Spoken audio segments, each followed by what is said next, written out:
Hello, beautiful soul. I'm Aurora, and welcome to Twin Flame Journey, a space where we explore the deeper meaning behind soul connections, divine timing, and the path that leads two hearts back to union. If you've been feeling the signs, you're in the right place. What if the thing that awakens the divine masculine is not more words, more effort, or more emotional pursuit? What if it is stillness? Not silence used as punishment. Not coldness. Not withdrawal as strategy. But feminine stillness. The kind that no longer chases. No longer explains from fear. No longer abandons itself to keep the connection alive. Because there is a moment when a woman stops pouring her energy into confusion and quietly returns to her own center. And when that happens, something changes. He feels the absence of what once carried him. He feels the truth of the space. He feels the weight of his own distance without her softness cushioning it. And sometimes, for the first time, he begins to hear himself clearly. Why does her stillness feel louder than all her previous effort? Why does the feminine become more powerful when she stops trying to pull him toward truth? Why can one woman's grounded peace shake a man more deeply than months of emotional pursuit ever could? In this video, we are going to explore how feminine stillness awakens the divine masculine, why it unsettles him so deeply, what it reveals in him, and how a woman returning to her own truth can become the sacred mirror that calls the masculine higher. Chapter 1. Why chasing often delays awakening. There is a kind of love that looks devoted on the surface, but quietly protects the very thing it longs to transform. It keeps reaching, keeps explaining, keeps hoping, keeps making emotional room for what still refuses to stand fully in truth. And because it is sincere, because it comes from tenderness, longing, and the deep feminine desire to preserve what feels sacred, it can be mistaken for the highest form of love. But often it is not. Often, it is fear trying to save the connection before truth has had time to do its work. That is why chasing so often delays awakening. Not because love is wrong. Not because reaching is always false. Not because feminine care has no power. But because over-pursuit can create movement without revelation. Contact without consequence. Emotional continuity without transformation. And the divine masculine does not truly awaken through contact alone. He awakens when he can no longer hide from himself. That is the deeper truth. A woman may think her effort is keeping the bond alive. And perhaps in one sense it is. Her messages, her patience, her emotional availability, her willingness to keep understanding him, forgiving him, making sense of him, holding space for his confusion, all of it may keep the thread from fully breaking. But keeping the thread alive is not the same thing as awakening the man inside it. In fact, sometimes it does the opposite. Because when the feminine keeps carrying the emotional field, the masculine is not always forced to feel the full shape of his own absence. That matters more than most people realize.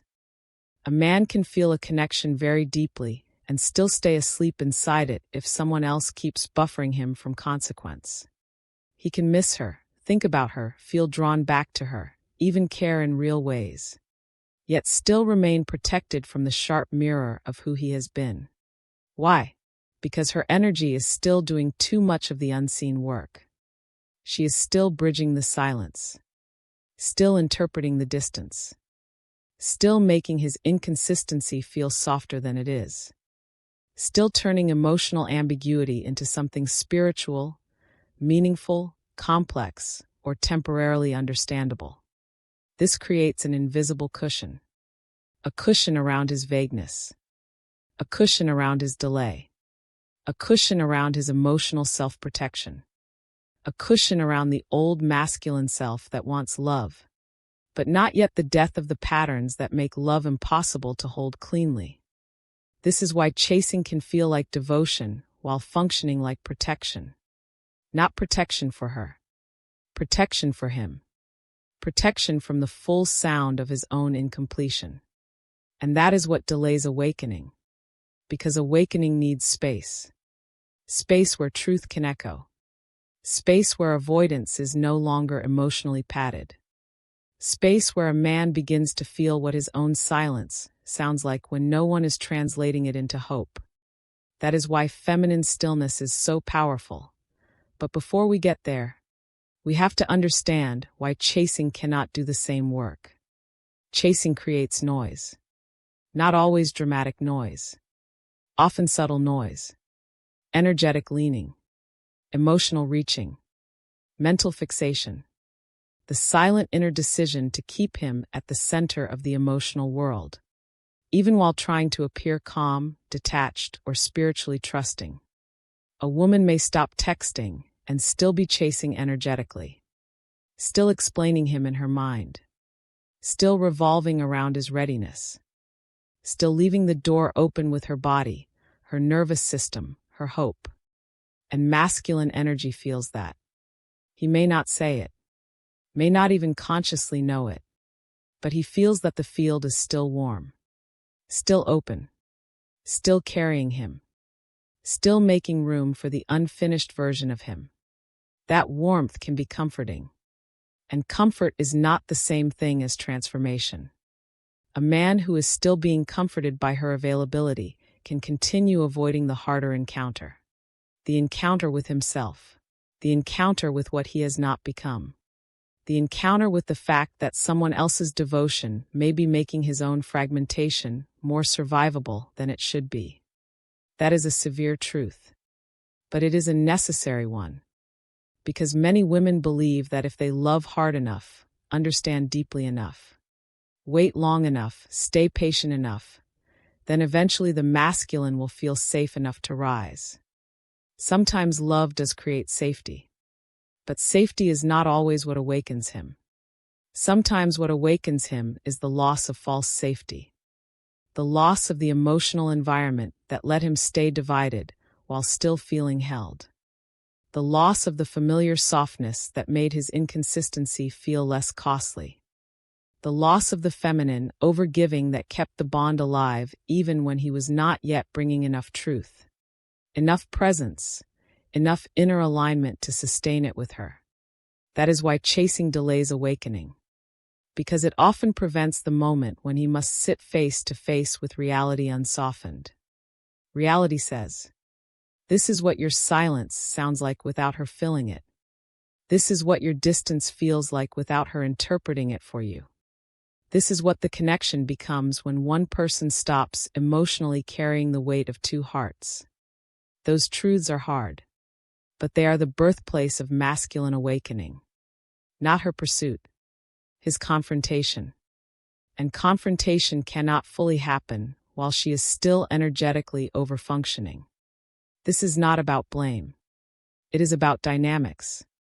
The feminine, when wounded or afraid, often tries to preserve connection by becoming more emotionally intelligent, more patient, more spiritually generous. She senses what is not being said. She feels the hidden pain. She explains his behavior through the lens of his wounds. She becomes the translator of his silence, the softener of his edges, the keeper of possibility. And again, all of this can come from real love. But if love keeps protecting him from what his own patterns would reveal, then love becomes the shelter where awakening is postponed. That is the heartbreak. Because she may think she is helping the bond survive. But survival is not always the goal. Sometimes the soul wants truth more than continuation. Sometimes the soul would rather lose the old dynamic than keep it alive through self-betrayal. And that is where the feminine begins to awaken too. She starts noticing the exhaustion, the split inside herself, the quiet humiliation of giving more emotional steadiness than she is receiving. The way her tenderness has become entangled with management. The way her compassion has become a hidden structure supporting his avoidance.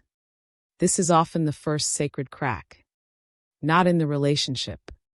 In her illusion. The illusion that if she remains soft enough, deep enough, available enough, he will eventually rise without having to feel the full cost of who he has been. But awakening rarely works that way. A man may appreciate her effort, even love her through it.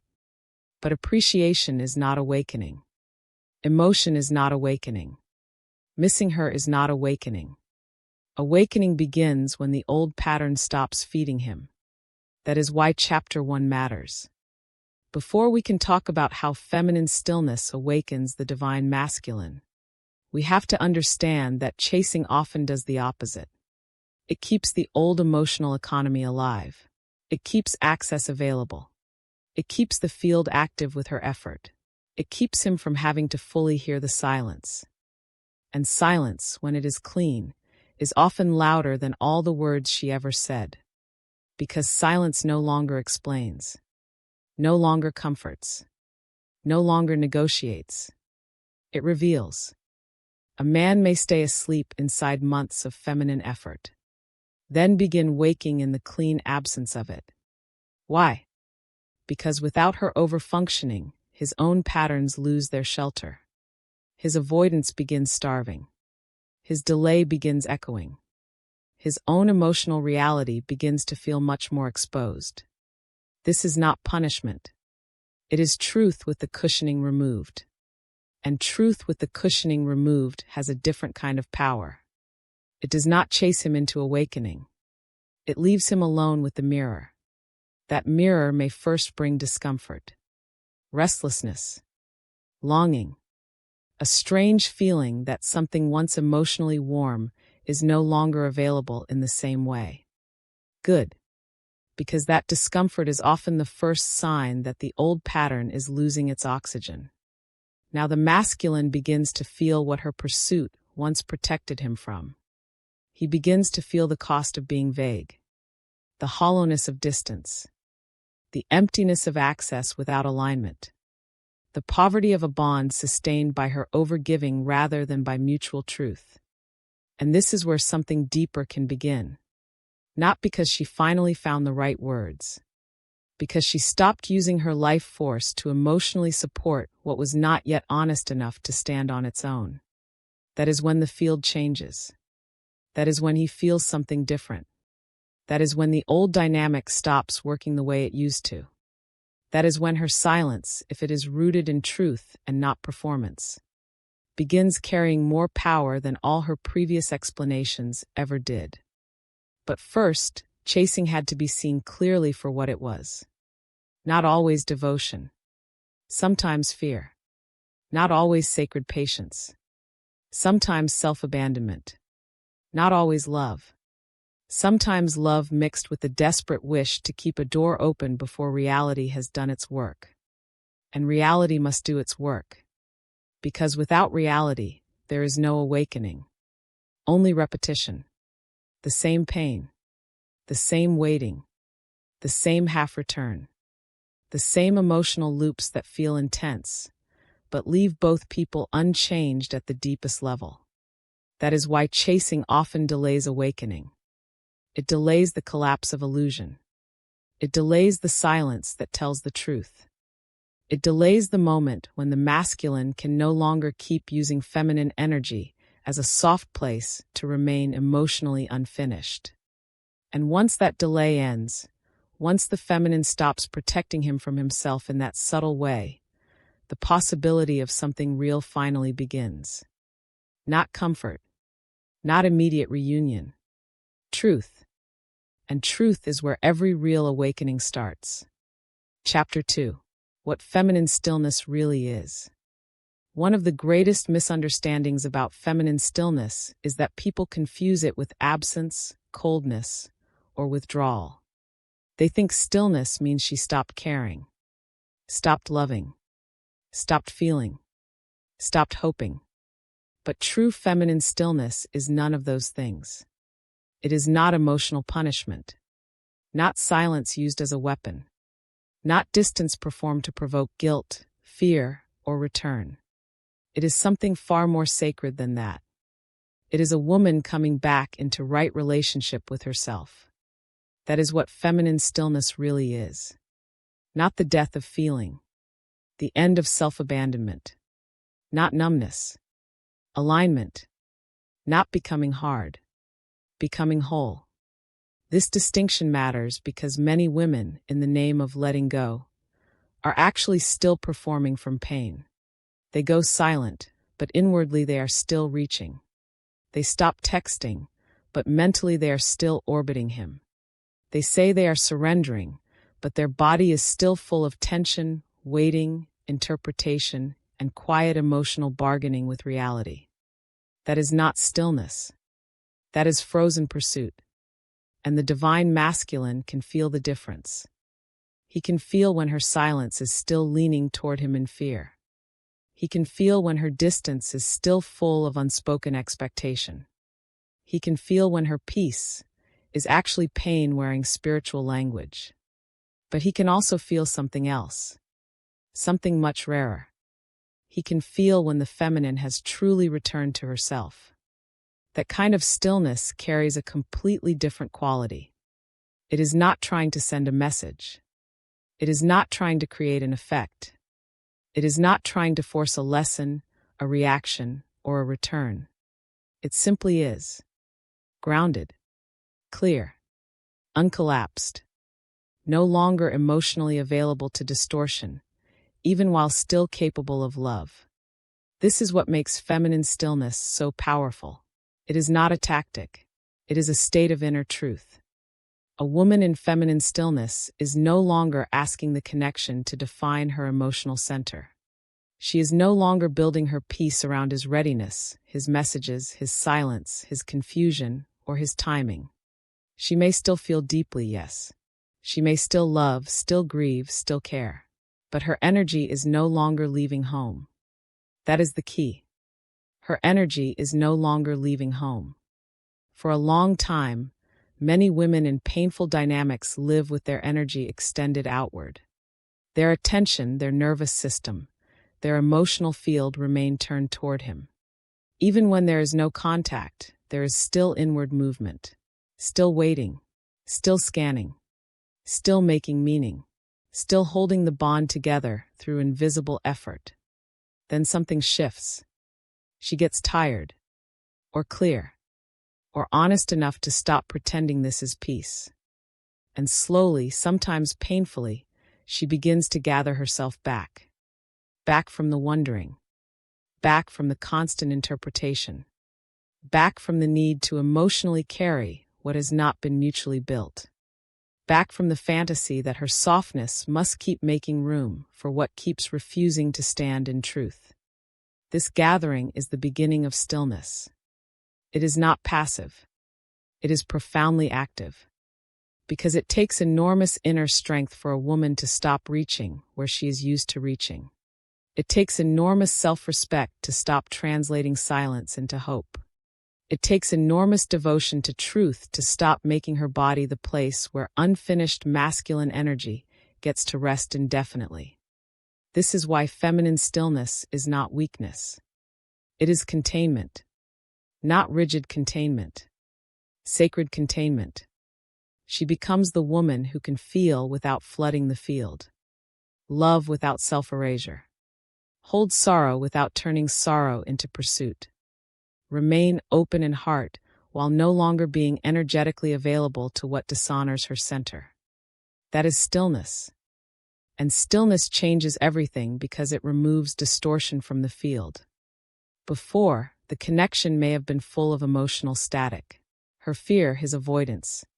Her reaching, his delay. Her softness trying to bridge what his unfinishedness kept widening. The field was full of movement, but not necessarily truth. Stillness removes the static. And once the static is gone, what remains is much clearer. Now he can feel what is his.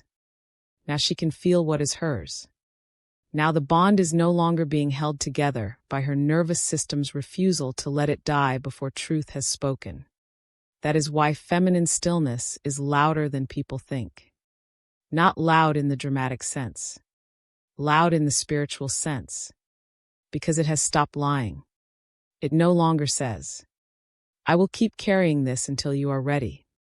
Now it says, I will remain true whether or not you become ready. That is a very different energetic reality. And it is important to say this clearly. Feminine stillness is not indifference. Indifference shuts down.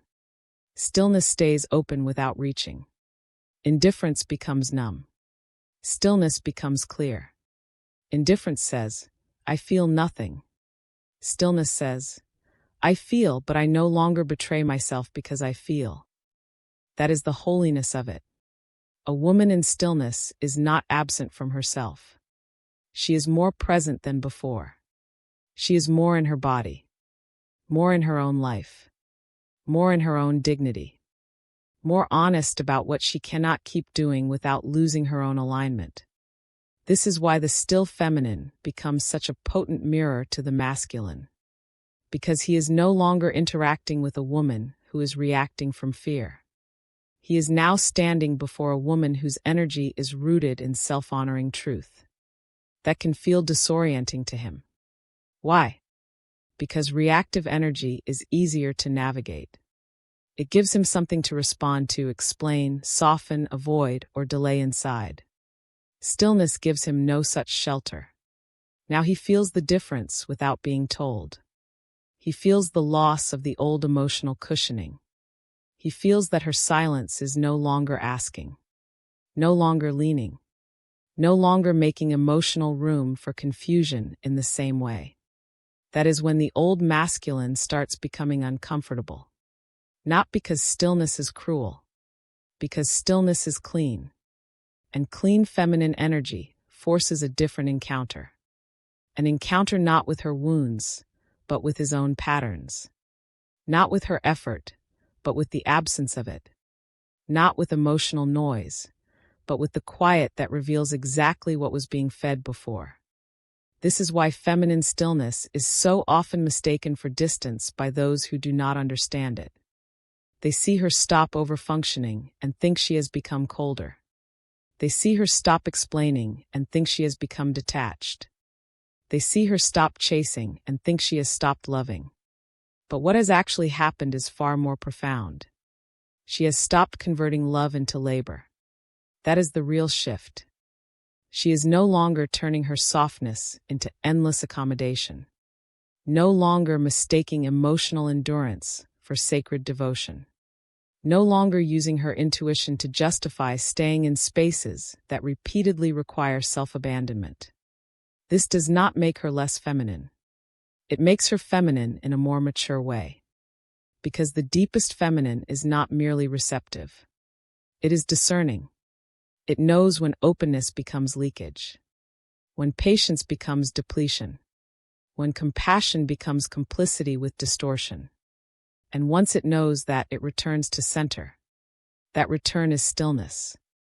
It is the woman who no longer needs to create movement to prove love.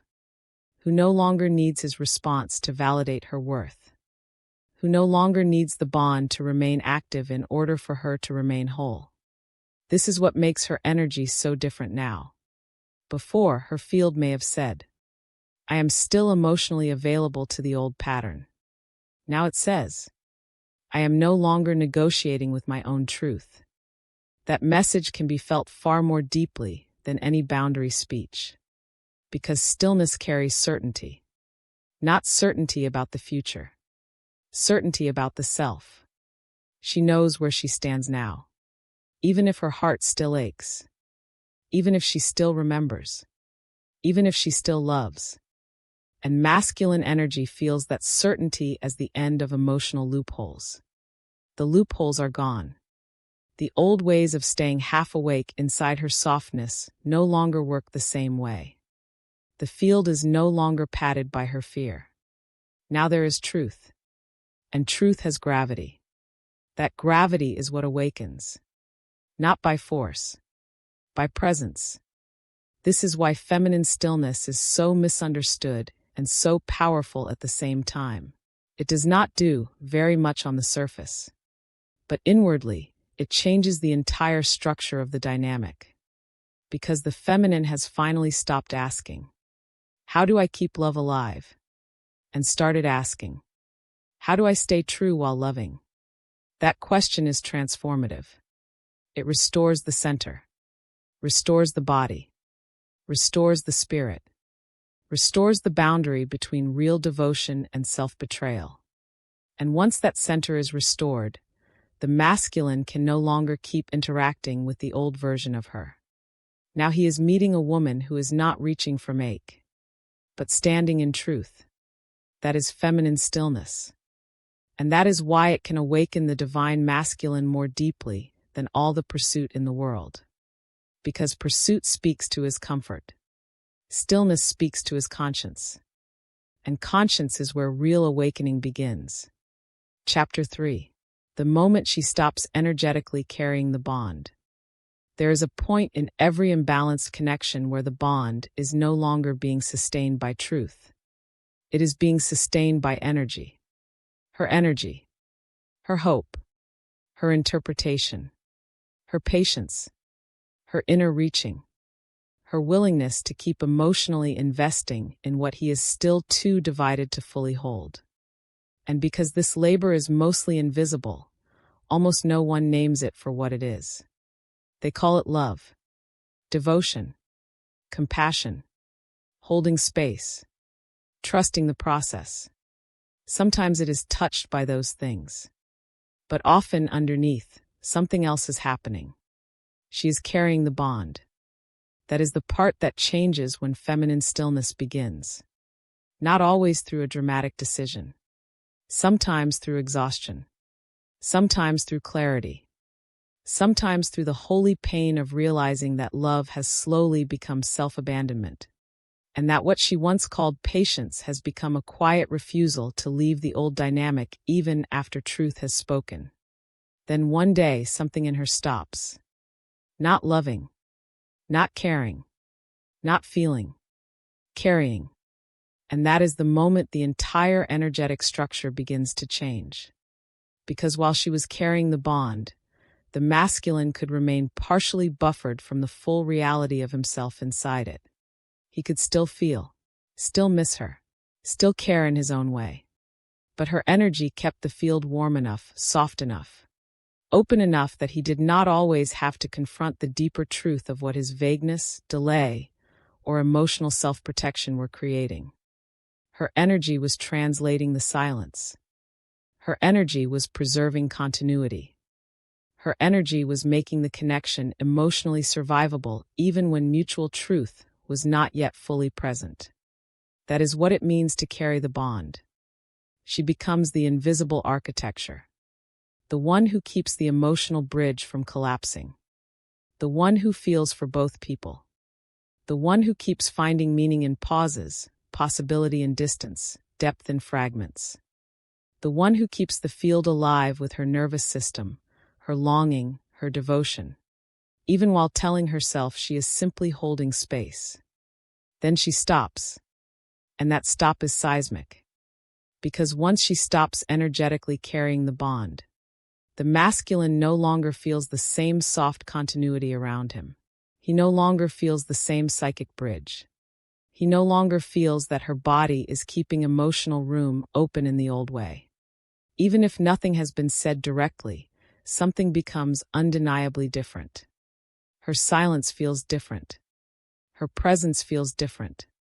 Her absence feels different. Why? Because the energetic labor is gone. And the loss of that labor is often louder than any confrontation ever could have been. This is one of the deepest things about feminine stillness. It does not need to accuse him in order to reveal him. It simply stops doing the hidden work that once made his unfinishedness easier to live inside. That is why he feels it. At first, maybe only as a strange discomfort. A shift he cannot quite explain. A feeling that the connection is no longer available on the same terms. A quiet realization that her energy is no longer leaning toward him in the old way. That old leaning mattered more than he knew. It gave him emotional access without requiring full integrity. It gave him warmth without requiring full clarity. It gave him the comfort of knowing the bond was still alive somewhere, even when he himself was not bringing enough truth to sustain it cleanly. And now, suddenly, that comfort is gone. This is often the first true shock to the old masculine pattern. Not because she left in the outer sense, because she stopped leaving herself in the inner sense. That difference changes everything. Before, her emotional world may have still been partially arranged around him. Even if she was quiet, she was still turned toward the connection. Even if she was trying to detach, she was still internally scanning, hoping, interpreting, emotionally staying in motion around what he felt, what he meant, what he might do next. That motion was feeding the bond. Now the motion has stopped. Now she is no longer making his potential the center of her nervous system. No longer offering endless energetic extension toward what has not yet become real in him. No longer spiritually romanticizing the fact that she keeps feeling more than she is receiving. This is what makes the moment so powerful. She is no longer preserving the bond through invisible self-sacrifice. And because of that, he begins to feel the connection in a completely different way. Not through the comfort of her devotion, through the exposure of its absence. That absence is not empty. It is revealing. It reveals how much was being held for him, how much emotional continuity he was quietly depending on, how much of the bond's life was actually being sustained by her interior labor rather than by mutual embodiment of truth.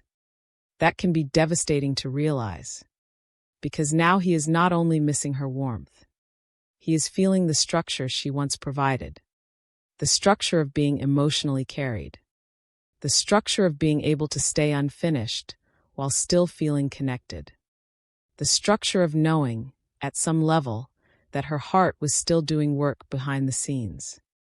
Once that structure is gone, his own side becomes louder. His silence becomes louder. His inconsistency becomes louder. His half-presence becomes louder. And this is where feminine stillness starts doing its real work. Not by chasing him into awakening, by withdrawing the energetic scaffolding that once held up his avoidance. That is sacred, because what collapses now is not only the old dynamic. It is the illusion that the dynamic was mutual in the way he wanted to believe. Now he begins to sense. She was holding more than I knew. She was staying open in places I took for granted. She was keeping the thread alive even when I let it fall. Those realizations do not always come with immediate clarity. Sometimes they arrive first as ache, as restlessness, as the strange emotional heaviness of realizing that the field no longer feels the same, and that this difference cannot be solved by simply waiting for her to resume the old energetic role. Because she will not. That part of her is gone now. Or rather, that part has come home. And a woman who has come home to herself no longer keeps her body available as the emotional meeting place for a bond that truth is not yet sustaining. This is why the shift is so transformational. It makes the masculine feel the connection without the old feminine overreach cushioning it. It makes him feel the distance without her internal effort closing the gap for him. It makes him feel the raw shape of the space between them. And raw space tells the truth faster than emotional noise ever could. Noise lets him react. Raw space makes him reflect. Noise gives him something outside himself to engage. Raw space takes away the distractions and leaves him with what remains. And what remains is often the beginning of awakening. Because now he is standing in a different room. A room where the feminine is no longer energetically doing the work of keeping him connected to something sacred while he remains emotionally incomplete.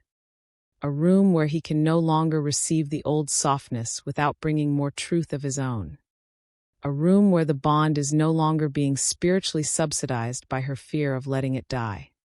That room is quieter, cleaner, harder, and far more honest. This is where he starts realizing that what changed was not just her behavior. It was her relationship to the bond itself. She is no longer gripping it, no longer living in reference to it, no longer measuring her emotional state by its movement. Now she is in herself. And the masculine often feels that as loss before he recognizes it as revelation. Loss of access. loss of softness, loss of the old invisible emotional support. But beneath that loss is something even more important. The end of distortion. Now he must meet the connection without her carrying the hidden weight. Now he must feel what he contributed to the space. Now he must confront the fact that what once felt emotionally available may have depended far more on her silent labor than he was prepared to admit. This is the pain of chapter 3. And also its holiness. Because only when she stops energetically carrying the bond can he begin encountering what the bond actually feels like without her unconscious overfunctioning inside it. And that encounter is often the first moment the old masculine begins losing shelter. He can no longer stay as comfortable, no longer hide as easily, no longer let her devotion continue protecting him from the emotional consequences of being only half there. Now he has to feel the difference. And the difference is enormous. Before, the connection was being sustained by a feminine force that refused to fully come back to itself. Now that force has returned home. And with it, the old dynamic begins to starve. That starvation is what makes truth audible. It tells him, this is what remains when she stops doing the invisible work. This is what the field feels like when her fear no longer keeps it emotionally alive.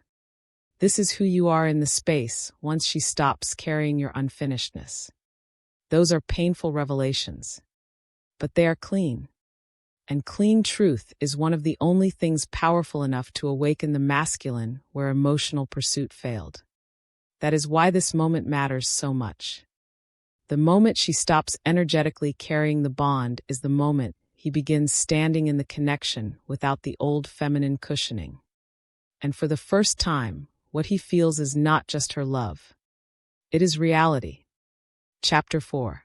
Why stillness feels louder than pursuit. At first, it seems like effort should be more powerful. More words. More emotion. More explanations. More attempts to reach him. More visible proof that the connection matters. Surely that should move him more deeply than silence. Surely pursuit should shake him more than stillness. And yet, in so many sacred connections, the opposite becomes true. Her stillness becomes louder than all her previous effort. Not because stillness is dramatic. Not because it is cruel. Not because it is meant to punish him. But because stillness removes noise. And once the noise is gone, truth becomes impossible to avoid. That is what makes feminine stillness so powerful. Pursuit creates movement. Stillness creates revelation. Pursuit gives him something to respond to. Stillness leaves him with something to feel. Pursuit can keep the dynamic emotionally alive. Stillness shows him what is actually alive and what was only being sustained by her energy. That is why it feels louder. For a long time, he may have been living inside the sound of her reaching. Even if she was not overtly chasing, her energy may still have been leaning toward him, still hoping, still interpreting, still holding emotional space around his silence, his distance, his inconsistency, still creating warmth in the field with her own devotion. That warmth mattered. It softened his avoidance. It buffered his delay. It made the emotional consequences of his half-presence feel less sharp than they really were. And because that warmth was always there, he could stay partially asleep without hearing the full truth of himself. Then she becomes still. And suddenly the field changes. Now the emotional space is no longer full of her movement. No longer full of her unseen labor. No longer full of the quiet reassurance that the bond is still being carried somewhere, even if he is not carrying it with her. Now there is quiet. And quiet has a very different kind of power. Because quiet does not explain. It does not soften. It does not negotiate. It does not keep offering emotional evidence that she is still internally reaching. It simply reveals what remains. That is why stillness feels louder than pursuit. Not because it contains more emotional volume.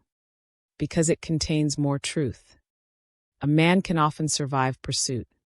He can answer it, delay it, interpret it, even draw comfort from it. Pursuit, especially when mixed with pain or longing, still gives him an active emotional environment. It gives him signals. It gives him proof that her energy is still turned toward him. It gives him movement to engage with, react to, or quietly rely on. But stillness gives him no such refuge. Now he cannot keep orienting himself around her effort. Now he must feel the absence of it. Now he must sit in the emotional space without her fear-based devotion warming it for him. That is much harder, because what he hears in that stillness is not only her quiet. He hears himself. He hears his own distance more clearly, his own silence more clearly, his own delay more clearly. He hears the sound of the connection without her overfunctioning inside it. And for many men, that is the first time the truth becomes unmistakable. Before, he may have felt the bond through her constant emotional motion. Now he feels it through contrast. The contrast between what the field once felt like and what it feels like now. The contrast between a woman who is still energetically reaching and a woman who has returned to herself. The contrast between feminine softness used to keep the bond alive and feminine stillness that no longer cooperates with distortion.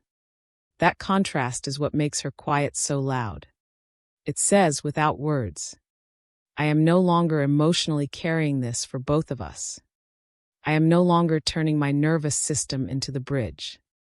I am no longer making your avoidance feel softer than it is.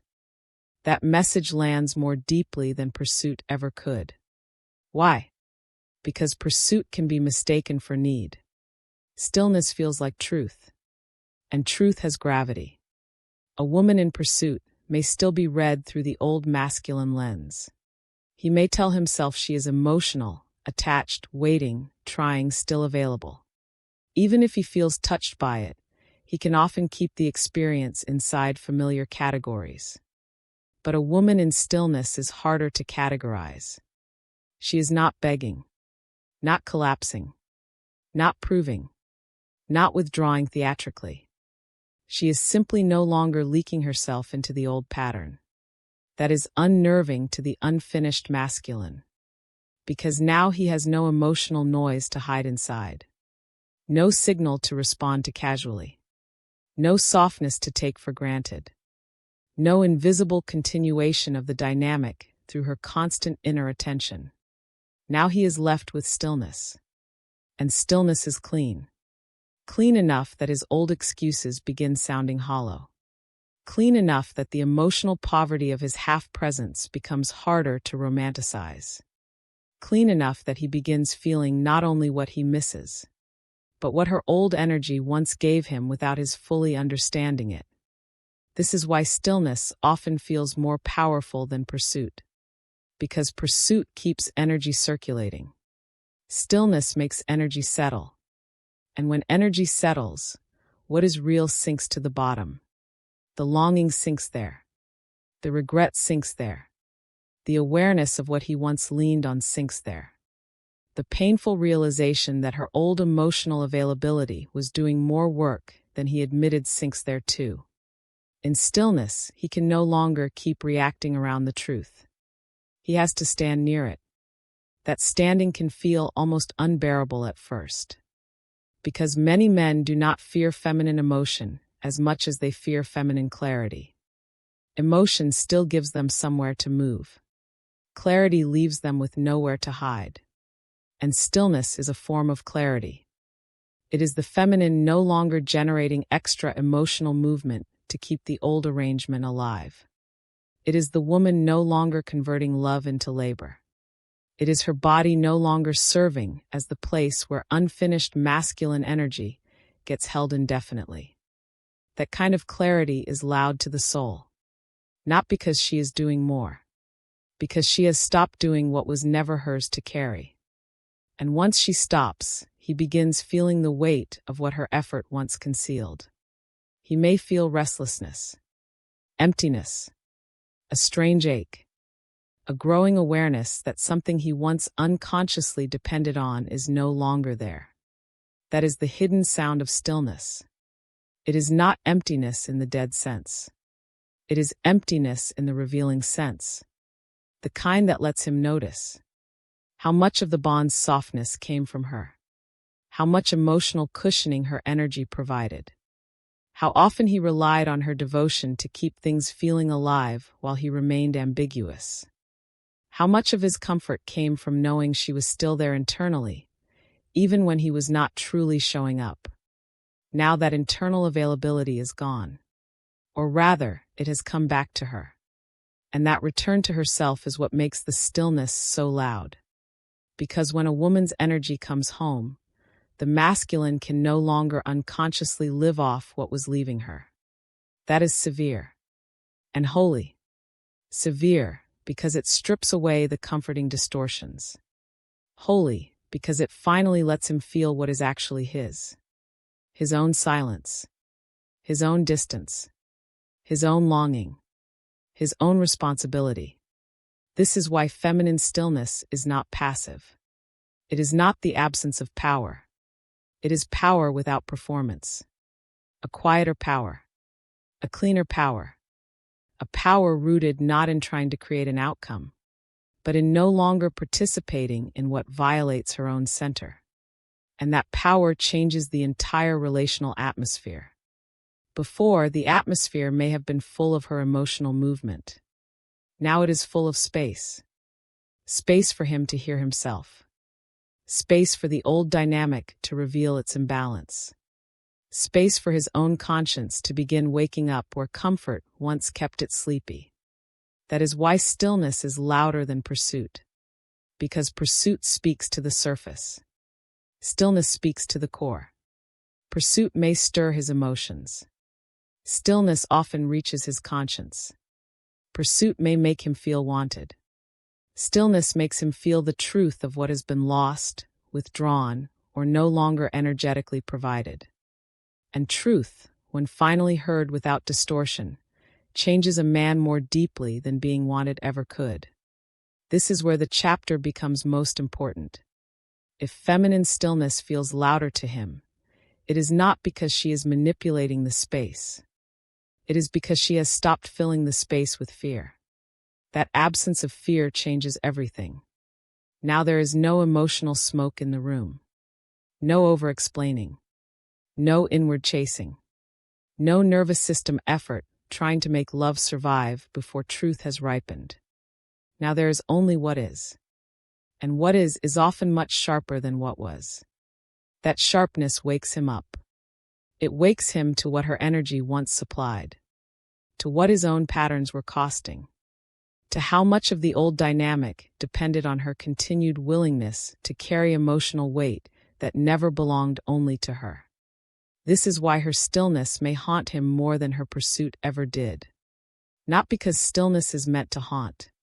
Because it leaves nothing between him and reality. And reality, once felt clearly enough, becomes a sacred teacher. It teaches him what he leaned on, what he lost, what he never fully honored, what he can no longer keep calling complicated, when the field is finally simple enough to show him the truth. That is what makes stillness loud. Not volume, purity, not force. Clarity, not emotional performance. The end of it.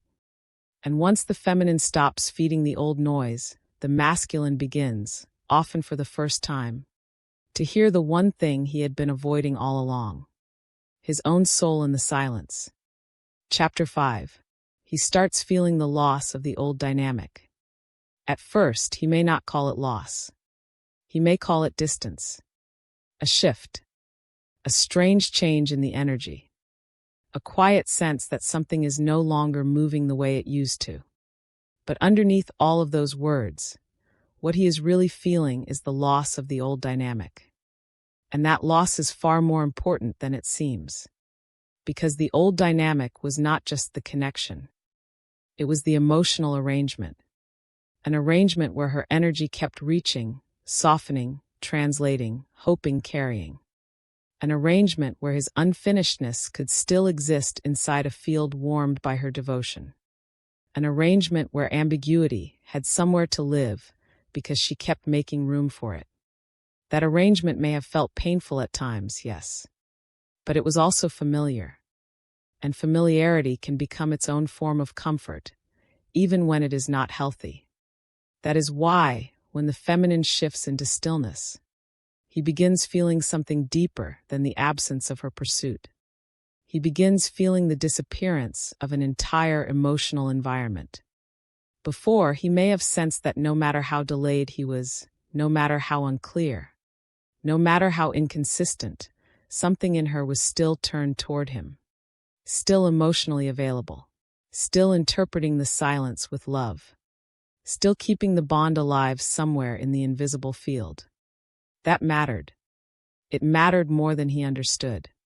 Because while her energy was still doing that, he was not left alone with the full impact of who he was inside the connection.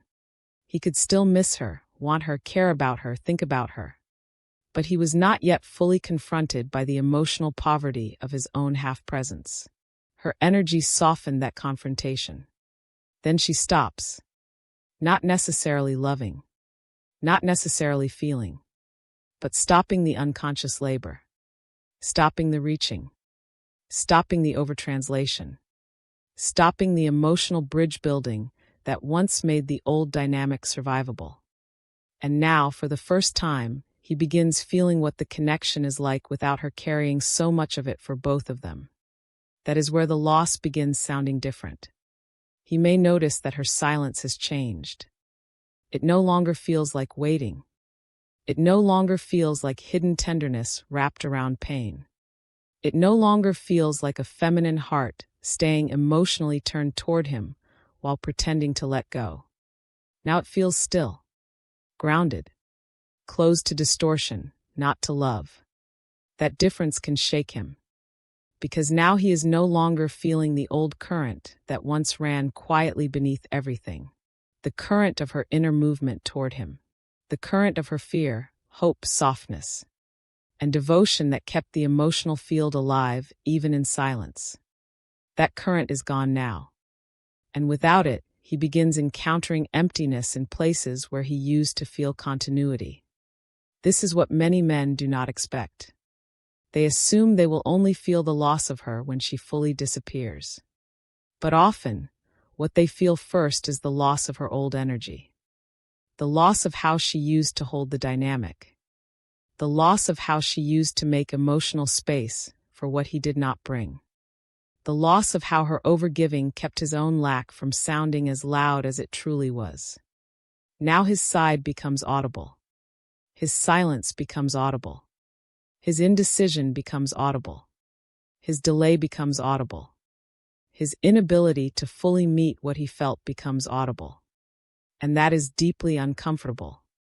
Because for a long time, the old dynamic may have allowed him to remain emotionally divided without feeling the full shape of that division. He could still tell himself there was time, still assume the bond was somehow alive in the old way, still take quiet refuge in the fact that she was inwardly keeping the thread warm. But when that warmth is reclaimed by her, he is left with something colder and far more honest. Reality. Reality says, this is what your distance feels like when she is no longer softening it. This is what your silence sounds like when she is no longer filling it with hope. This is what remains when the feminine stops carrying what was never hers alone to carry. That kind of reality is difficult for the old masculine. Not because he feels nothing, because he feels too much of what he once avoided. He begins sensing that the old comfort is gone. The comfort of knowing, consciously or not, that her energy was still there as an emotional shelter. The comfort of being able to stay unclear while still being internally held. The comfort of receiving feminine softness without yet becoming the man capable of honoring it fully. Now that shelter is gone. And once shelter is gone, exposure begins. This is why he may become restless, thoughtful, unsettled, haunted by a quiet sense that something has changed in a way he cannot easily repair with a simple message or a temporary return. Because what has changed is not merely access. The structure itself has changed. The old dynamic used to feed him in invisible ways. It fed his comfort, fed his delay, fed his illusion that sacred things could remain emotionally available while he remained half awake. Now that feeding has stopped. And what does avoidance feel like when it is no longer being fed? Hungry. That is one of the deepest truths of this chapter. Avoidance is much easier to maintain when someone else is unknowingly nourishing it. When a woman's energy keeps creating emotional continuity, a man can remain unfinished for much longer without hitting the sharpest edge of himself. But when that continuity is withdrawn, avoidance starts starving. And starving avoidance becomes loud. Now he cannot rest inside the same old excuses. Now his own patterns begin scraping against the truth. Now the emotional field no longer gives him the same soft place to remain divided. That is why he starts feeling the loss of the old dynamic so deeply. Not because the old dynamic was holy, but because it was familiar, and familiarity can disguise distortion as love. The feminine shift strips away that disguise. Now the connection, if it exists at all, exists in a cleaner form. A quieter form. A form not padded by her overfunctioning. And this cleaner form reveals a hard question. What is actually here when she is no longer doing the hidden work? That question can unsettle him more than pursuit ever did. Because pursuit gave him something to respond to. Loss gives him something to reckon with. He must reckon with how much he relied on her energy. How much he took the emotional environment for granted. How much of the bond's life came not from mutual truth, but from her willingness to keep breathing warmth into spaces where he left uncertainty. This is painful to see, but seeing it matters. Because a man cannot truly awaken while he still believes the old dynamic was simply the relationship. He has to recognize that part of what he misses is not just her, but the emotional structure her energy created around him. The structure that gave him access without requiring transformation. The structure that let him feel loved without demanding enough truth from him. The structure that translated his incompletion into something emotionally survivable. Now that structure is gone. And gone structures reveal character.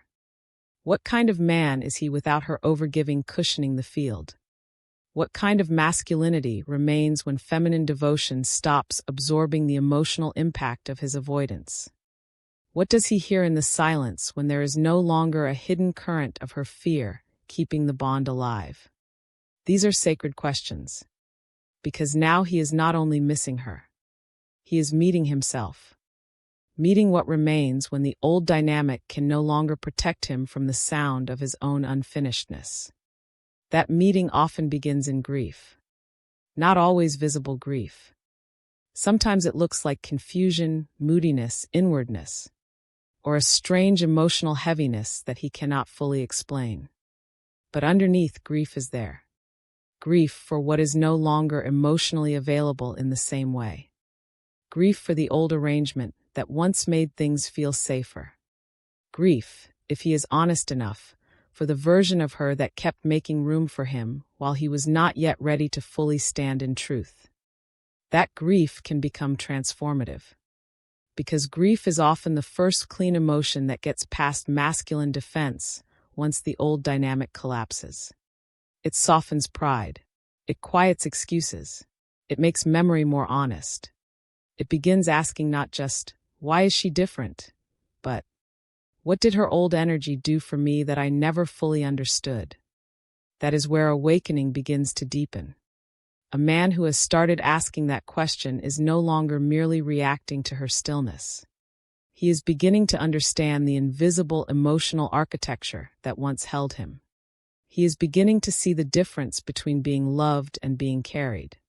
He is beginning to feel that her shift was not random distance, but the end of a pattern that could no longer continue without costing her soul.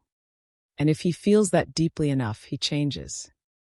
Because now he can no longer romanticize the old dynamic with the same innocence. Now he knows it was unsustainable.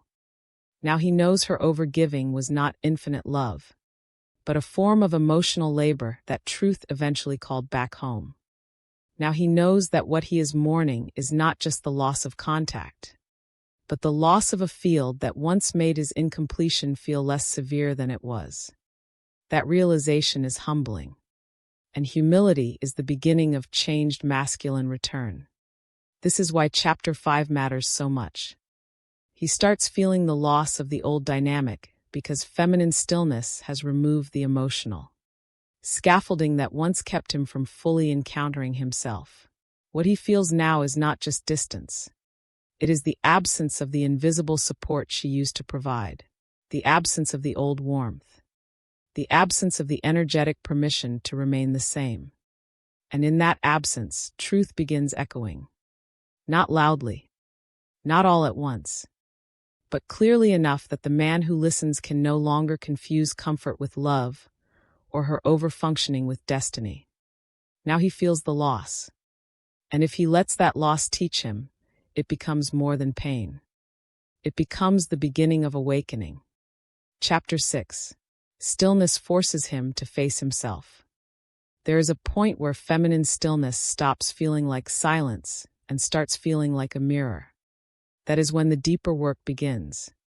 Because as long as the field is full of emotional movement, as long as she is still reaching, explaining, softening, hoping, translating, and carrying, a man can keep interacting with the dynamic without fully interacting with himself.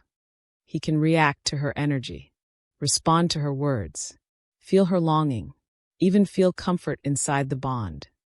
But he is not yet standing in a clean enough space to hear the real sound of his own inner life. Stillness changes that. Stillness removes the extra emotional noise. And once the noise is gone, he is left with something much harder to avoid. Himself. This is why feminine stillness can be so unsettling to the divine masculine. It does not attack him. It does not accuse him. It does not force a confession or create a dramatic scene. It simply stops protecting him from the truth of his own patterns. And once that protection disappears, the old masculine can no longer hide as comfortably. He begins hearing his own silence differently. Before, his silence may have lived inside her hope. She gave it softness. She interpreted it kindly. She made room for it. Even when it hurt her, she still often turned toward it with meaning. That gave his silence a kind of emotional shelter. Now her energy is still. No longer translating. No longer carrying. No longer making the same invisible excuses. And suddenly, his silence sounds different. Now it is not mysterious. It is empty in places. Now it is not depth. It is avoidance in places. Now it is not simply space. It is the sound of what he has not yet learned to face directly. That is what stillness reveals. It reveals where he has confused emotional distance with wisdom, where he has used delay as a hiding place, where he has leaned on feminine devotion instead of becoming a man who could meet that devotion with clarity and truth. This is why stillness is such a strong mirror. A mirror does not chase you. It does not persuade you. It simply reflects what is there. And when the feminine becomes still in truth, the masculine is often faced with a reflection he did not want to see so clearly. He sees how much of the old connection's emotional warmth came from her. He sees how much his own uncertainty was being buffered by her willingness to stay engaged. He sees how often he called himself careful when he was really afraid. He sees how often he leaned on complexity because simplicity would have required truth. These are not easy realizations. Because when a man starts facing himself, really facing himself, he is no longer protected by the old story that the dynamic itself was the whole problem. Now he has to ask what in him kept the dynamic unresolved. What in him benefited from her overgiving? What in him stayed emotionally partial while still receiving the comfort of being deeply felt? That question cuts deep, because it exposes not only what he did, but who he still was while doing it. Stillness is what makes that question possible. If she were still energetically overfunctioning, he might still have somewhere to hide. He could still tell himself that things are active, open, emotionally complicated in process. He could still react to her movement instead of listening to what his own soul is trying to tell him. But her stillness removes those escape routes. Now there is no emotional motion to blame. No fresh pursuit to soften his conscience. No constant energetic reassurance telling him the bond is still alive in the same old way. Now the room is quiet enough for him to hear what he has become inside it. That is what makes stillness sacred. It does not create the truth. It makes truth audible. And truth, once audible, is difficult to forget. He may try it first. Try to tell himself she is simply distant now. Try to call her change detachment. Try to minimize the difference. But deep down he knows.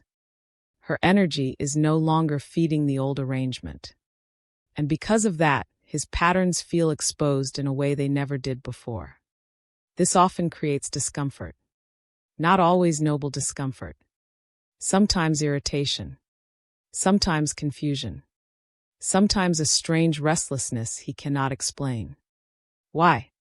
Because when a man is forced to face himself, the first sensation is not always peace.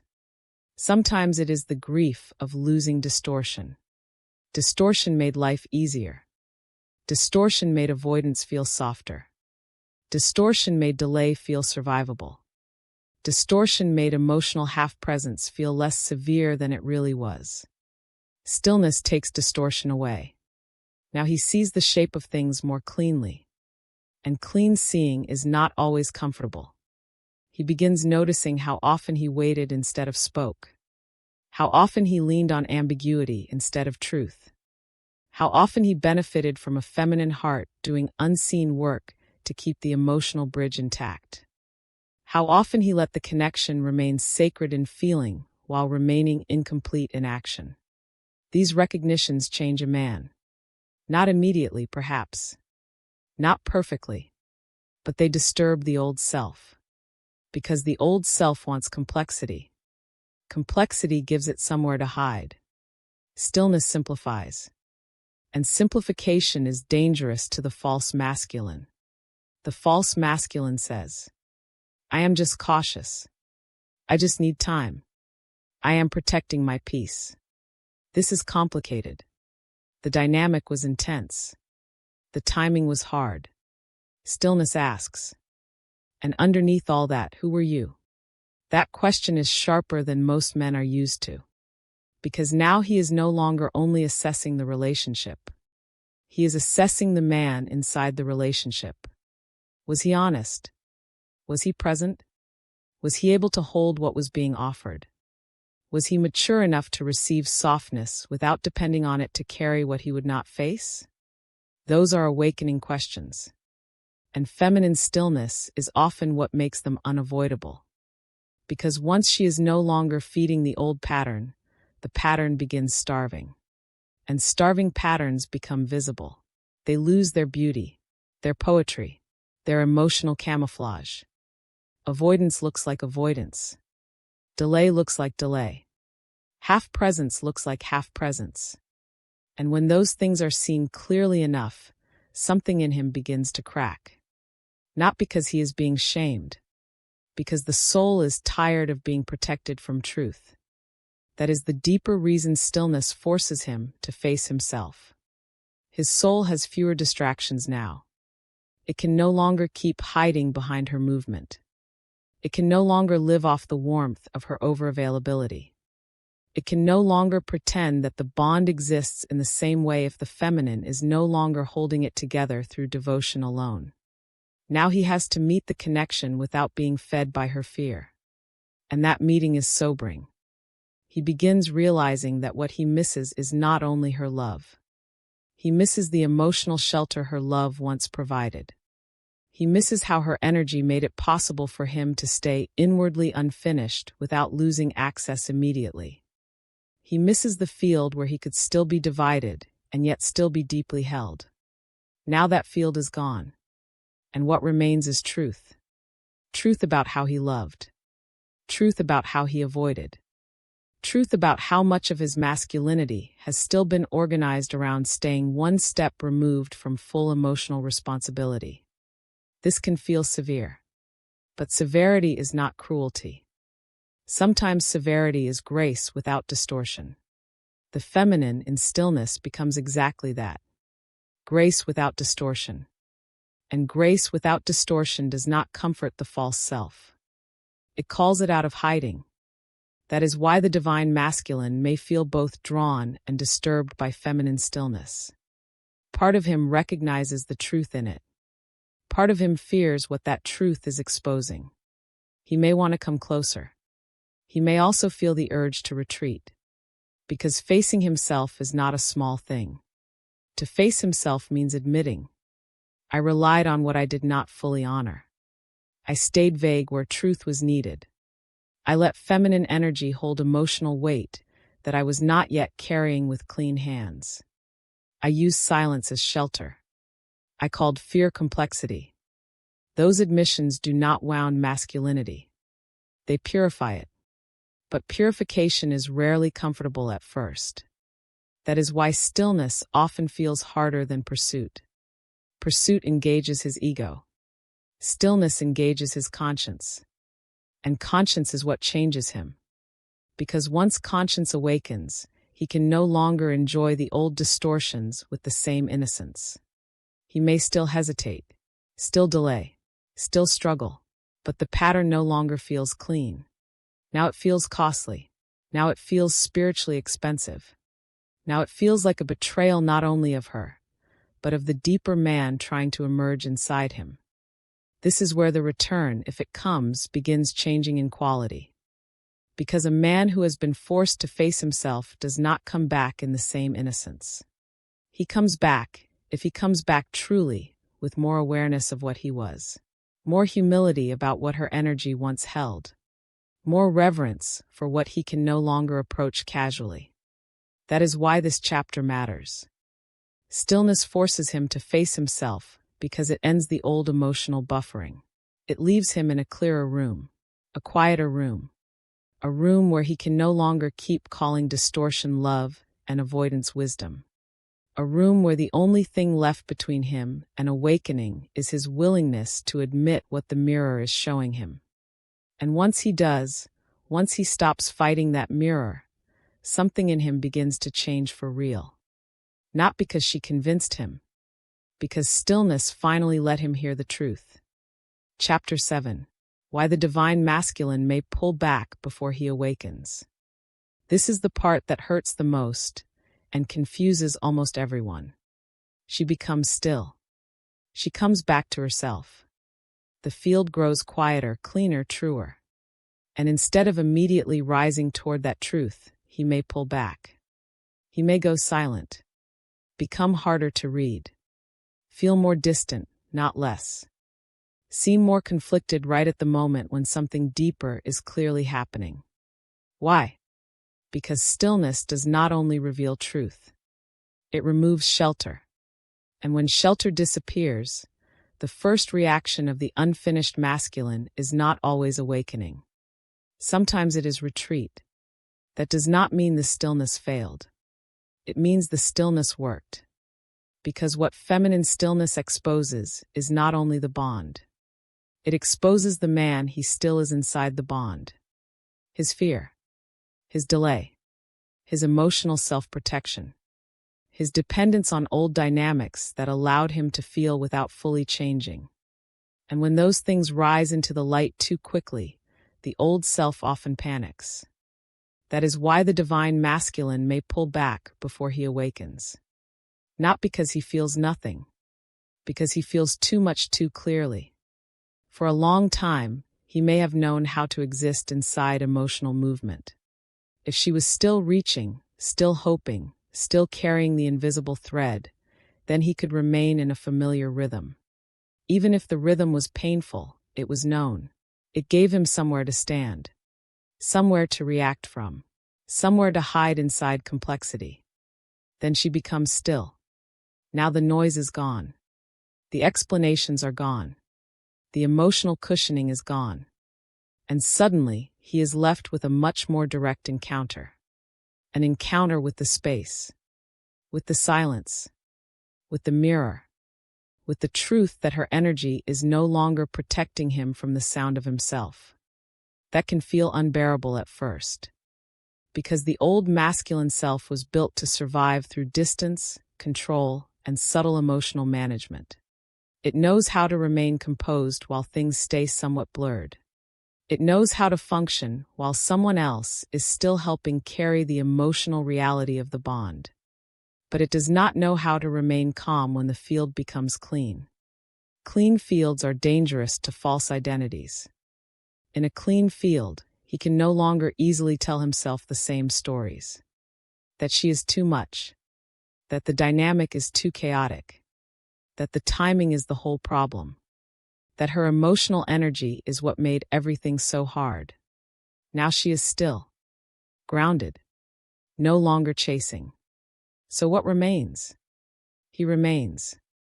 And that is often the most uncomfortable thing of all. A man may be able to handle a woman's pain more easily than her peace.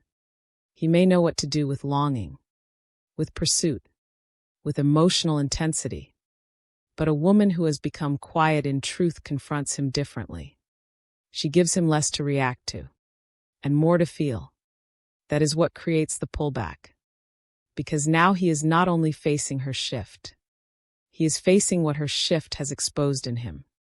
The old self says, get distance, regain control, slow down. Do not let this become too real. Do not stay here long enough to feel what this says about you. That is retreat speaking. Retreat is not always coldness. Sometimes it is fear trying to restore a familiar inner order. He may not consciously know that is what he is doing. He may think he is just confused, overwhelmed, needing space, trying to think. And in part, that may even be true. But underneath, something more exact is happening. He is trying to step away from the mirror, because the mirror has become too clear. It is showing him what her old energy once concealed, how much he relied on her emotional labor, how incomplete his presence really was, how much of his peace depended on her continuing to make room for what he had not yet become. That is hard to face. So the pullback becomes a kind of last defense. Not a defense against her only. A defense against the new level of truth. He may feel drawn toward her stillness and frightened by it at the same time. Drawn, because something in him recognizes the holiness of it. Frightened, because holiness always asks for change. And change is what the old masculine resists most when it threatens identity. Identity says, I am the careful one, the calm one, the one who stays hard to read, the one who can keep enough distance to remain safe. Stillness says, then why are you shaken now? Why does her grounded silence stay in your chest? Why does the absence of her pursuit feel louder than all her previous effort? Why do you feel more exposed now that she is doing less? Those questions do not flatter him. They expose him. And exposure often creates retreat before it creates surrender. This is why so many men appear to step back right before something deeper begins. The feminine mistakes it for final loss. The masculine mistakes it for the need to restore order. But beneath both interpretations, another process is unfolding. He is losing his old emotional footing.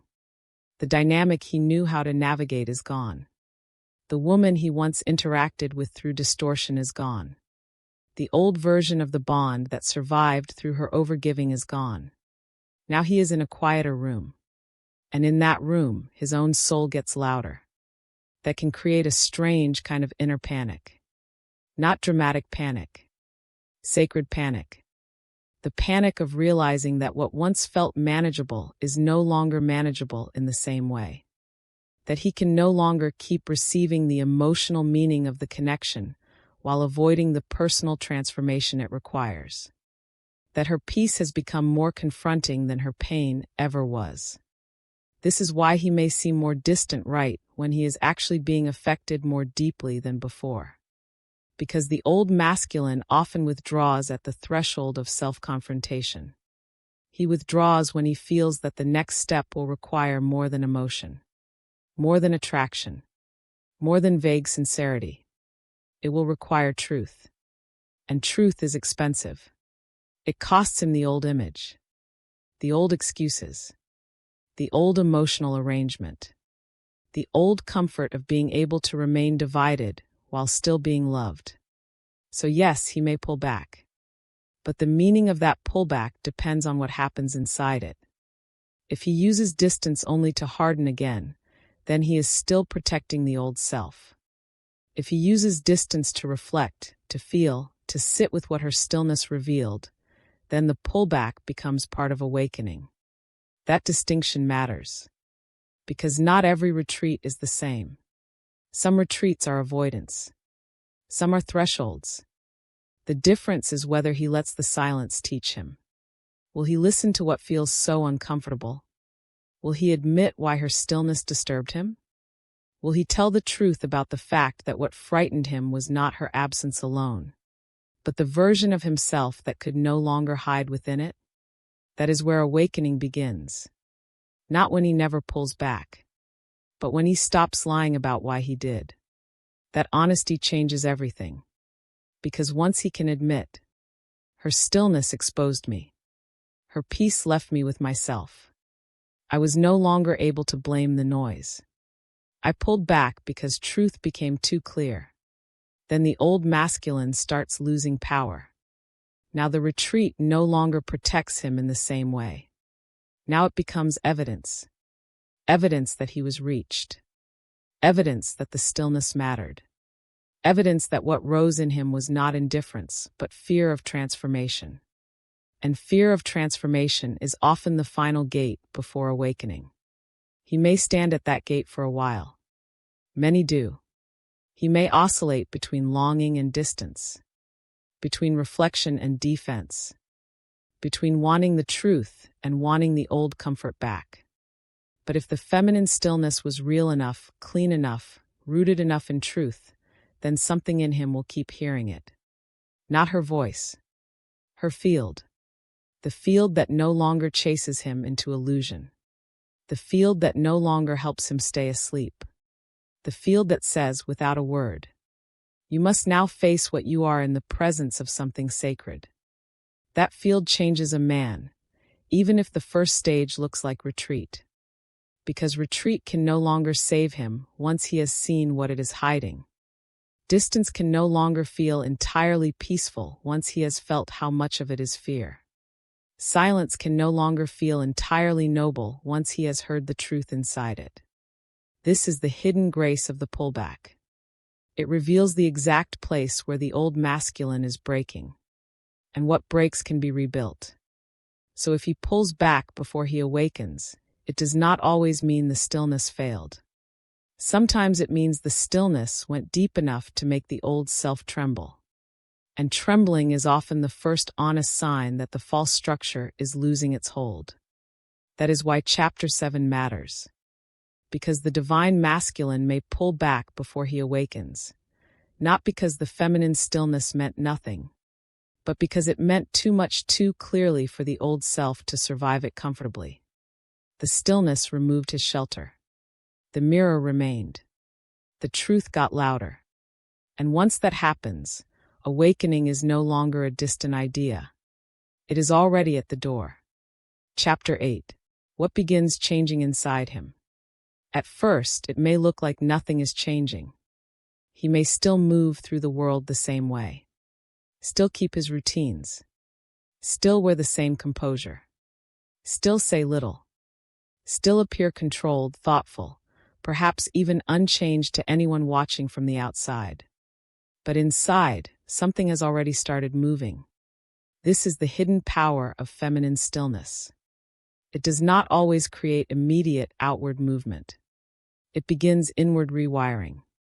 That is what starts changing inside him. Not just his feelings, his structure. For a long time, his inner world may have been organized around predictable defenses. Distance kept him safe. Silence kept him vague enough to avoid exposure. Delay kept him from having to move before he was ready. Her emotional labor kept the field soft enough that he did not have to feel the sharpest edge of his own avoidance. Those patterns may have felt normal to him, even mature, even wise. Then she becomes still. And suddenly, what once felt stable begins to feel thin. That is the first sign of change. The old internal architecture no longer works the same way. Silence no longer brings the same relief. Distance no longer feels as clean. Delay no longer feels as neutral. The old comfort of her energetic availability is gone, and without it, the mind starts hearing things differently. This is where the deeper change begins. He starts noticing more. Not because he is trying to overthink. Because stillness has removed the noise that once distracted him from himself. He notices the way absence lands. He notices the emptiness inside his own patterns. He notices how much emotional continuity her energy once provided. He notices the subtle ache that comes from realizing that the connection now feels very different without her carrying it. That noticing matters. Because what begins changing inside him is his relationship to truth. Before, truth may have been partial, filtered through stories, softened through explanations, buffered by the familiar comfort of the old dynamic. Now truth becomes harder to edit. He can feel what her stillness has removed. He can feel what his own silence no longer hides as well. He can feel, often for the first time, the exact places where he was leaning on feminine softness to avoid a deeper encounter with himself. This changes his inner atmosphere. He becomes more reflective. Not always immediately wiser, but more reflective. Stillness slows him down internally. It leaves him with longer echoes, more emotional after-sound, more space in which his own thoughts, habits, and regrets start becoming audible. And once they become audible, he can no longer move through the connection with the same innocence. That is one of the deepest changes of all. The old innocence disappears. Not innocence in the pure sense. The unconsciousness that allowed him to stay divided while still feeling emotionally involved. Before, he may have genuinely believed he was simply being careful, that he needed time, that the dynamic itself was the issue, that things were just complicated. Now slowly, those explanations begin losing force, because her stillness has made things simpler. Not easier, simpler. And simplicity is difficult for the old masculine self. Simplicity says, you were distant. You were unclear. You were unfinished. You relied on a dynamic that let you stay emotionally protected while still being deeply felt. That kind of simplicity cuts through the elegant stories he once told himself. And this is why stillness becomes transformative. It changes his conscience. Before, he may have had feelings. Now he begins developing conscience around those feelings. That is a major shift. A man can feel a lot and still remain asleep. But when feeling becomes conscience, awakening starts becoming real. Now he no longer only misses. He begins understanding. Understanding what her old energy once gave him. Understanding what his own delay cost. Understanding that a woman's emotional labor can feel like love while also acting as shelter for a man's immaturity. Understanding that what he once called the dynamic was, in part, a field that kept him from fully hearing himself. This understanding softens him, not into weakness, into humility. And humility changes the masculine at the root. A humbled man begins to see differently. He sees her differently. Not just as the woman who cared, reached, held, and waited, but as the woman whose energy once provided emotional stability he did not know how to honor. He sees the connection differently, not just as intense or difficult, but as sacred in ways he handled carelessly or only partially. And most importantly, he sees himself differently, not just as the careful one, the thoughtful one, the one who needed time. Now he begins seeing the version of himself that still hid behind complexity, still relied on feminine overfunctioning, still allowed truth to remain delayed for too long. This is painful, but it is holy, because what begins changing inside him is not just mood. It is identity. The old identity says, stay vague and you stay safe. Stay calm and you stay strong. Stay hard to read and you stay in control. Stillness begins teaching a different lesson. Truth is stronger than vagueness. Presence is stronger than emotional distance.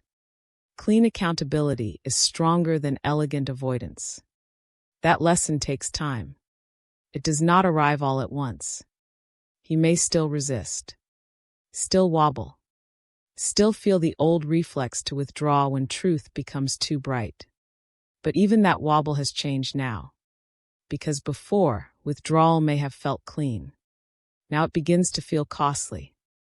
That is one of the most important signs that something is changing inside him. His old patterns stop feeling innocent. His silence now carries consequence in his own mind. His delay no longer feels harmless. His inconsistency no longer feels romantic or spiritually complex.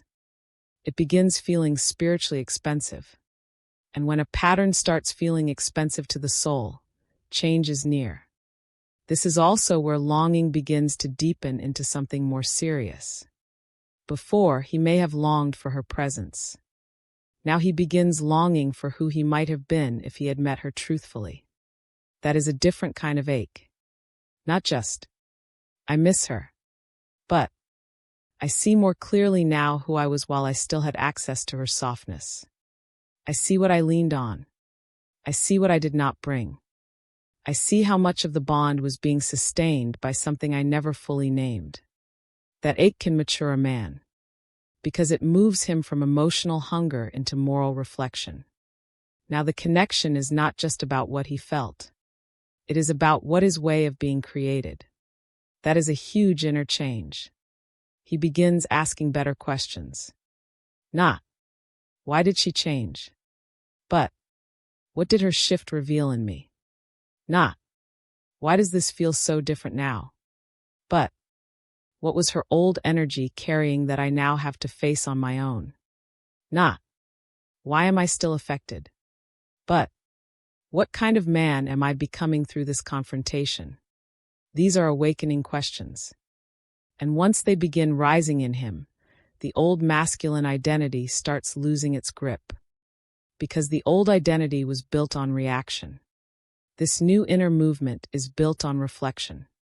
Reaction wants comfort back. Reflection wants truth. Reaction wants the old dynamic restored. Reflection begins seeing why the old dynamic could not remain if anything sacred was going to survive. Reaction still asks, how do I feel better? Reflection asks, how do I stop being the man who required her overgiving to avoid myself? That question changes everything. Because now the feminine stillness is no longer simply creating pain. It is creating intelligence, spiritual intelligence, emotional intelligence, relational intelligence. He becomes more aware of what presence costs, more aware of what absence teaches, more aware of how much feminine energy can hold, and more aware that the old version of him was not yet mature enough to hold it back. This awareness becomes the beginning of reverence. And reverence is another sign of deep change. He no longer sees her stillness as mere silence. He begins seeing it as truth. He no longer sees the connection as merely emotional. He begins seeing it as instructive. He no longer sees himself only as someone hurt by distance. He begins seeing himself as someone being shown who he must become. That shift in perception is a major transformation. Because once perception changes, desire changes too. Now he does not only want access. He wants congruence. He does not only want her energy again. He wants to stop being the same man who once depended on it unconsciously. That is sacred. Because by this point, what begins changing inside him is not just emotional attachment. It is spiritual orientation. He starts orienting less toward comfort and more toward truth. Less toward preserving image and more toward becoming real. Less toward passive longing and more toward responsibility. This is how stillness awakens the divine masculine from within. Not by forcing him outwardly. By changing what he can no longer comfortably live with inside himself. His old patterns feel smaller now. Thinner. Less defensible. Less able to nourish him. And as those patterns lose their emotional power, another self begins to emerge. A more serious self. A more truthful self. A self less impressed by performance. A self more willing to admit what was sacred, what was lost, what was revealed, and what can no longer be approached carelessly again. That is what begins changing inside him. Not a sudden personality shift. A quiet but profound reordering. The kind that happens when a man is finally left alone long enough with clean truth that it starts reshaping his inner life. That reshaping is the beginning of awakening. And once it begins, he is never quite as comfortable in the old self again. Chapter 9. The awakening begins when he stops resisting the mirror. There comes a point when stillness is no longer just something he feels from her. It becomes something he feels from within himself. At first, her stillness may only disturb him, unsettle him, make him restless in ways he cannot fully explain. But eventually, if he does not numb himself harder than before, that disturbance becomes a mirror. And the real awakening begins the moment he stops resisting what the mirror is showing him. That is the threshold. Not when he first misses her. Not when he first feels the absence of the old dynamic. Not when he first becomes reflective, emotional, or inwardly stirred. The deeper shift begins when he can no longer comfortably look away from the truth her stillness exposed. For a while he may try. He may explain it away. Tell himself the connection was simply intense. That timing was complicated. That things became too heavy. That her change altered everything. That he just needs more time, more perspective, more distance to understand what is happening. And maybe on the surface, some of that feels true. But beneath all of it, something simpler is waiting. He is resisting the mirror. Because the mirror is no longer reflecting only her absence. It is reflecting his own shape inside the connection. His silence. His inconsistency. His delay. His emotional dependence on a field he did not know how to sustain with equal truth. His old masculinity, the one that could feel deeply and still remain half-protected behind complexity. That is what her stillness eventually brings him to. Not just longing. Self-confrontation. And self-confrontation is where divine masculine awakening truly begins. Because a man can miss a woman and still stay asleep. He can ache, remember, regret, even cry, and still remain loyal to the old identity that made the ache necessary in the first place. But when he stops resisting the mirror, something changes. He stops asking only, why did this happen? Why did she change? Why does this still affect me so much? And he begins asking, what exactly is being shown to me? Why does this stillness feel so confronting? What part of me is being exposed now that her energy is no longer cushioning my unfinishedness? Why do I feel the need to pull away from a truth that clearly keeps finding me? Those are awakening questions. Because now the focus is no longer only on the bond. It is on the man inside the bond. And that is a much more dangerous place for the old self. The old self can survive longing. It can even survive pain.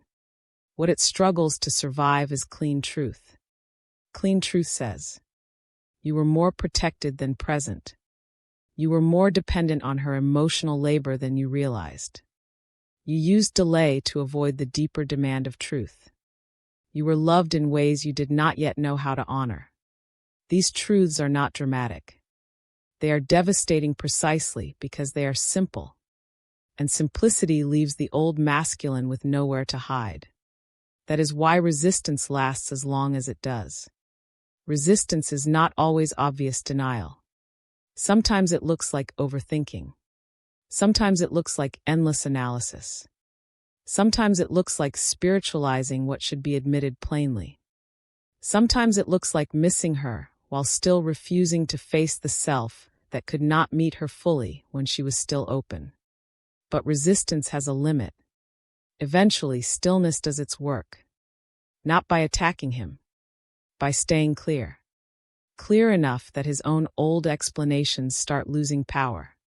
Clear enough that the silence becomes more honest than the story. Clear enough that he begins hearing the gap between what he told himself and what was actually true. That gap is sacred, because the awakening begins in that gap. The gap between I needed space and I was afraid. The gap between it was complicated and I was divided. The gap between she changed and her truth exposed what I had become comfortable avoiding. The gap between I cared and I did not yet know how to carry what I cared about with integrity. A man who enters that gap honestly is no longer the same man. Because now he is no longer resisting the mirror. He is letting it teach him. That is the shift. The mirror stops being a threat. It becomes instruction. Instruction about what his silence really was. Instruction about how much of the old bond depended on feminine overfunctioning. Instruction about the cost of confusing emotional feeling with emotional maturity. Instruction about what kind of masculinity he has been living from, and what kind of masculinity is now trying to emerge. This is where the spiritual seriousness of the journey deepens. Because now he is not just emotionally affected. He is morally awakened. Not in the sense of shame. In the sense of responsibility. He starts understanding that the issue was never only that the connection was intense. It was that the connection revealed he could no longer live divided without feeling the spiritual cost. That realization humbles him. And humility is the beginning of sacred masculine change. Before humility, he may still want reunion as comfort. Access. Relief from longing. Relief from the discomfort of her absence. After humility, something else appears. He begins wanting truth more than comfort. He begins wanting to become the kind of man who no longer needs feminine overgiving to soften his encounter with himself. He begins wanting to stop hiding behind elegant emotional vagueness. He begins wanting to come into congruence with what the mirror has shown him. That desire is holy. Because now the return, if it comes, is no longer about reclaiming what was lost in the old way. It is about whether he can meet something sacred differently. And that differently begins here. In the stillness. In the mirror. In the moment he stops fighting what her truth revealed. This does not mean the process becomes easy. He may still grieve. Still wobble. Still feel the pull of old defenses. Still want to retreat into the familiar shelter of distance and self-protection. But once he has truly seen himself, those defenses no longer feel innocent. That is another sign awakening has begun. The old patterns now feel costly. Not comfortable. His silence feels costly. His vagueness feels costly. His delay feels costly.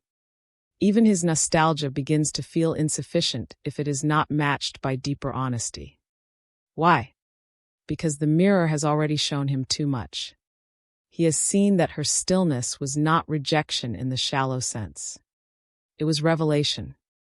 He has seen that her return to self removed the emotional structure that once allowed him to remain incomplete without hearing himself clearly.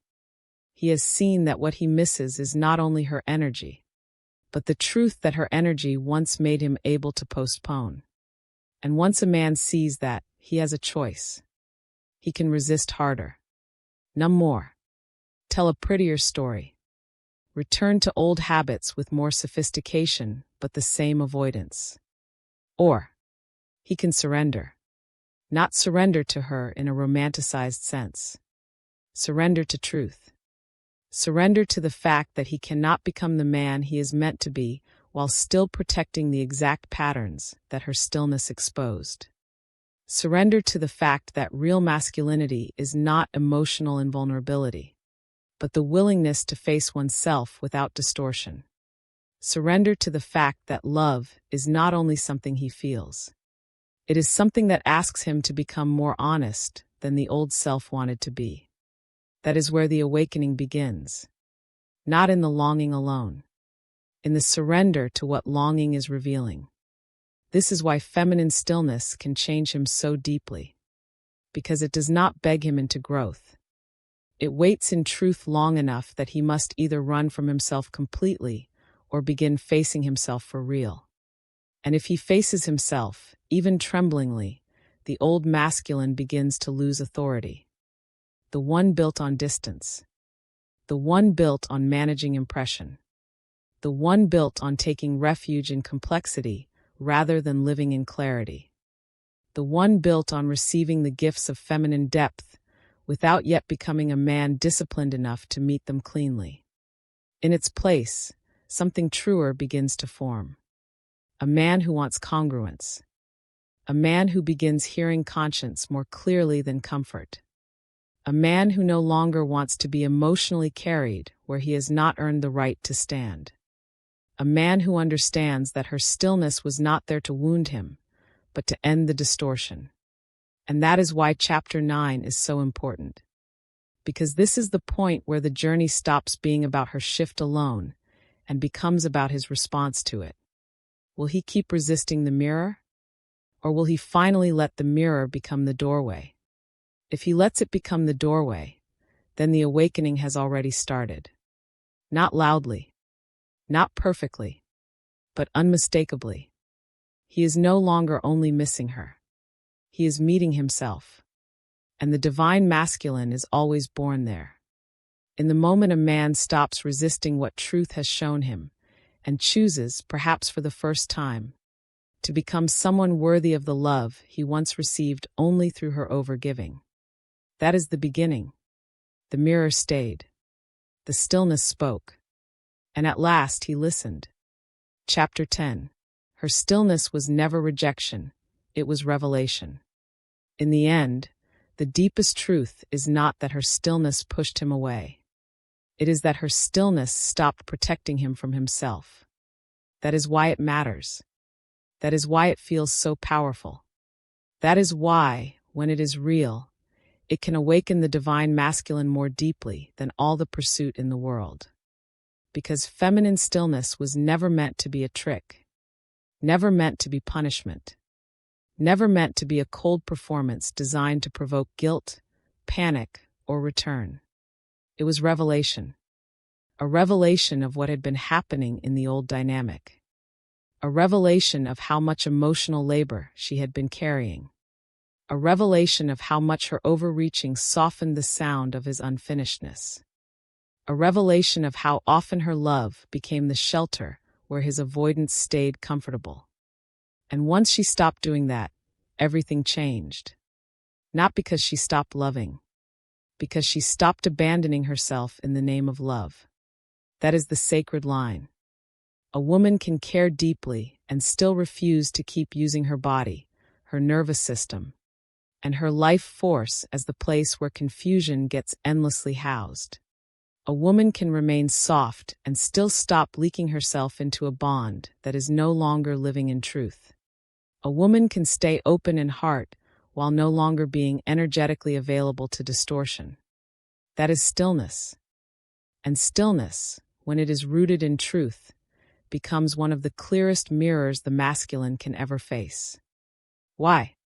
Because it removes illusion. Before her shift, he may have still believed many things about the connection. That it was simply complicated. That the timing was wrong. That her energy was part of the problem. That the emotional intensity made things hard. That his silence was understandable. That his delay was survivable. That the bond, somehow, would remain emotionally padded while he stayed divided. Then she becomes still. And suddenly, all the old emotional cushioning is gone. Now he feels the loss of the old dynamic. Now he hears his own silence. Now he senses the emptiness where her overgiving once created warmth.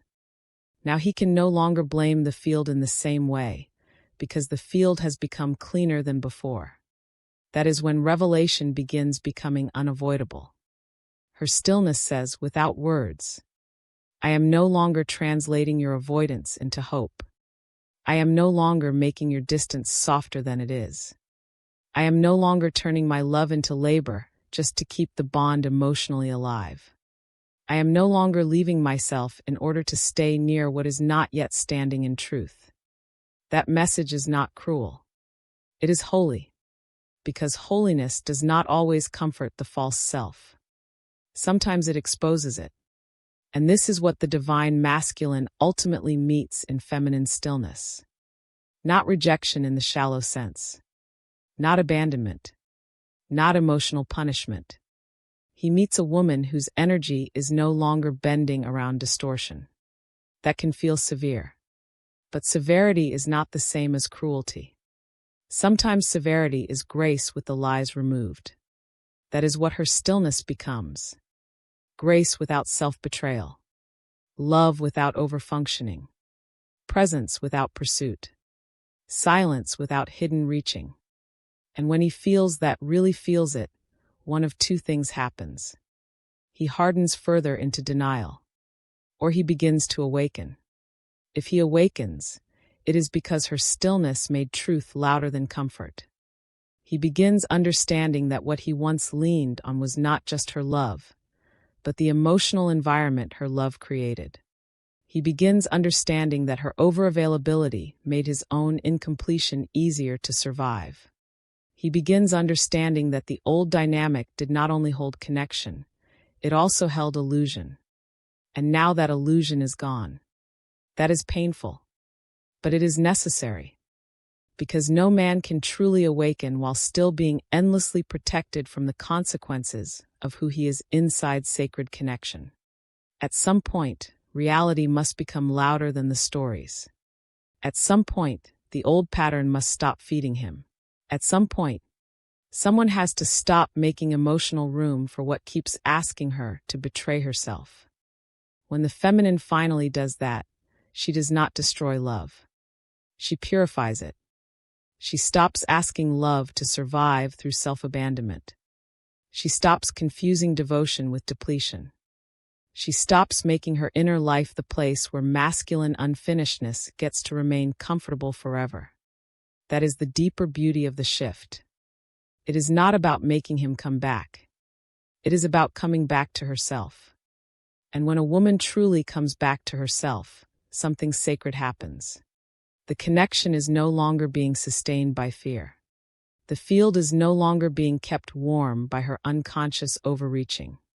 The entire emotional atmosphere changes from distortion to truth. That truth may separate. It may awaken. It may grieve what was. It may invite something cleaner to return. But whatever happens, it heals what illusion could never heal. That is the final lesson. Feminine stillness is not the end of love. It is the end of false love.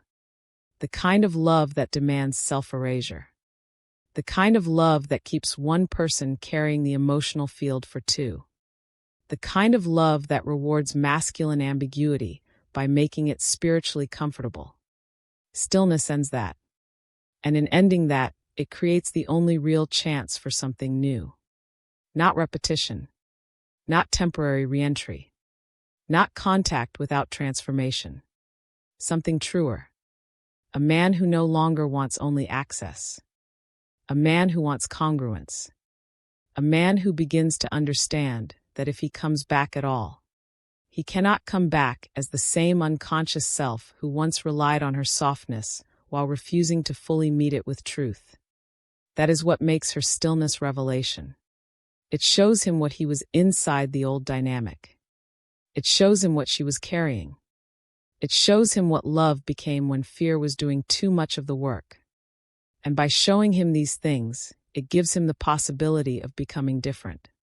Not because she changed for him, because she changed in truth. That is why her stillness is so powerful.